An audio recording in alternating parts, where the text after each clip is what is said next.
একটি পুকুরে এক কচ্ছপ আর দুই সারস পাখি থাকত। তারা ছিল খুব ভালো বন্ধু।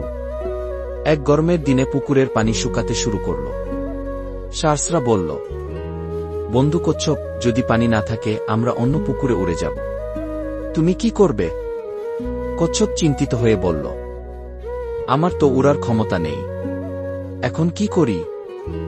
দুই সারস একটু ভেবে বলল, আমরা একটা উপায় বের করেছি। তুমি যদি মুখ বন্ধ রাখতে পারো তাহলে আমরা তোমাকে নিয়ে যাব। সারসরা একটি লম্বা কাঠি আনল। কচ্ছপকে বলল, তুমি দাঁত দিয়ে কাঠি ধরে থাকবে আর আমরা দুই পাশে ধরে উড়ব, কিন্তু মনে রেখো যাত্রাপথে কোনো কথা বলবে না। কচ্ছপ রাজি হল। পরিকল্পনা মতো কচ্ছপ কাঠি কামড়ে ধরল আর সারসরা উড়তে শুরু করল। আকাশে উড়তে উড়তে নিচে গ্রামের লোকেরা চিৎকার করে বলল, দেখো, কচ্ছপ উড়ছে, কি আশ্চর্য! লোকেদের কথা শুনে কচ্ছপের অহংকার বেড়ে গেল। সে বলতে চাইল, হ্যাঁ, আমার বুদ্ধি দিয়ে এটা হয়েছে গি।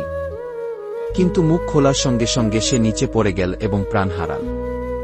Thanks for watching and subscribe my channel.